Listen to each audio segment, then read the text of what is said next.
రాజమహేంద్రవరం కల్తీ పాల ఘటనను ఎన్హెచ్ఆర్సీ సుమోటోగా తీసుకుంది. నివేదిక ఇవ్వాలని ఆదేశించింది. మరింత సమాచారం మా ప్రతినిధి సాయికృష్ణను అడిగి తెలుసుకుందాం. సాయికృష్ణ, కల్తీ పాల ఘటనపై అసలు ఎప్పట్లోగా నివేదిక ఇవ్వాలని ఎన్హెచ్ఆర్సీ ఆదేశించింది? వివరాలేంటి? రాష్ట్ర వ్యాప్తంగా సంచలనం కలిగించిన రాజమహేంద్రవరం కల్తీ పాల ఘటనలో ఇప్పటి వరకు 17 మంది దుర్మరణం చెందారు. ఆసుపత్రిలో చికిత్స పొందుతూ ఒక్కొక్కరుగా వారంతా చనిపోయారు. మొత్తం 21 మంది ఈ ఘటనలో ఆసుపత్రిలో చేరారు.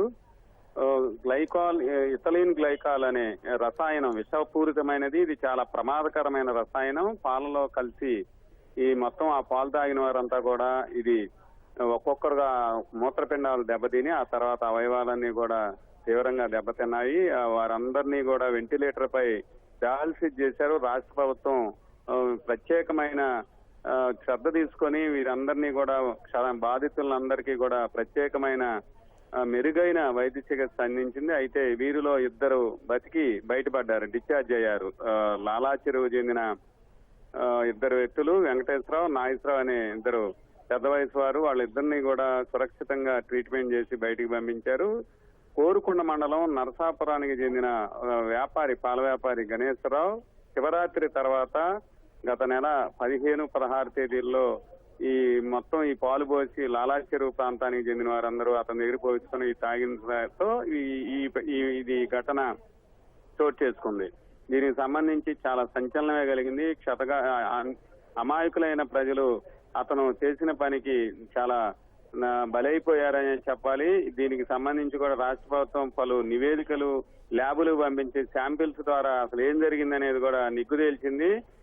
గ్లైకాల్ అనేది కలవటం వల్లే ఈ విషపూరితమైన ఈ ప్రమాదంలో మొత్తం ఒక్కొక్కరుగా చనిపోయారని తెలిసారు. ఇంకొక 2 శిశువులు, ఒక 5 నెలల శిశువు చేరినప్పుడు 5 నెలలు, ఇప్పుడు ఇంకో 6వ నెల శిశువు చికిత్స పొందుతోంది. ఒక 1.5 ఏళ్ల బాలుడు కూడా చికిత్స పొందుతున్నారు ఆసుపత్రిలో. వారి పరిస్థితి కొంత మెరుగనే చెప్పాలి.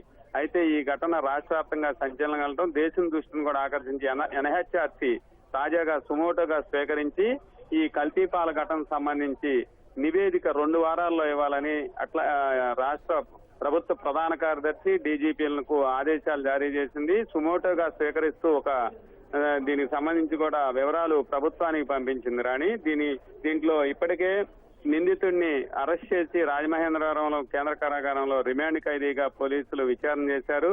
ఇతని తప్పిదం ఉందని కూడా తేల్చారు. కొంతమంది రైతులు, స్థానిక గ్రామస్తులు చెప్పినా, అట్లాగే పాలు వాళ్ళకు కుటుంబ సభ్యుడు బంధువు చెప్పినా కూడా అతను వినకుండా విషపూరితమైన పాలు తీసుకొచ్చి కింద పారబోయాల్సిన పాలు అందరికీ కూడా పోయటం వల్లే ఈ దారుణమైన ఘటన చోటు చేసుకుందని కూడా ఒకవైపు పోలీసులు లేచి అతను దర్యాప్తు చేసి రిమాండ్ లో ఉన్నాడు. రిమాండ్ ఖైదీగా ప్రస్తుతం మాత్రం ఎన్హెచ్ఆర్సీ సుమోటోగా స్వీకరించడం కూడా ఈ కేసు ప్రాధాన్యత తెలియజేస్తుంది. అమాయకులైన ప్రజలు పాలు దాగి ఇట్లా బలైపోవటం మాత్రం అందరినీ కలిసివేసింది. ప్రభుత్వం కూడా తీవ్రంగా మెరుగైన వైద్యం బొంబాయి నుంచి కూడా అట్లాగే చెన్నై నుంచి ప్రత్యేక ఔషధాలు తెప్పించి వారందరికీ చికిత్స పూర్తిగా ప్రభుత్వమే భరించి వైద్య ఖర్చులు ప్రైవేట్ ఆసుపత్రుల్లో మెరుగైన చికిత్స అందించినప్పటికీ 17 మంది మాత్రం ప్రాణాలు గాల్లోనే కలిసిపోయాయి. 2 మాత్రం సురక్షితంగా ప్రాణాలతో బయటపడ్డారు. ఇంకా 2 చిన్నారులు చికిత్స పొందుతున్నారు. ఈ ఘటనను ఎన్హెచ్ఆర్సీ తీసుకోవడం చాలా ప్రాధాన్యం సంతరించుకుందని చెప్పాలి. 2 వారాల్లోగా నివేదిక అందజేయాలని ఎన్హెచ్ఆర్సీ ఆదేశించడంతో దీన్ని చాలా ప్రాధాన్యమైన అంశంగా భావించాల్సి ఉంటుంది. రాణి. రైట్ సాయికృష్ణ, ధన్యవాదాలు.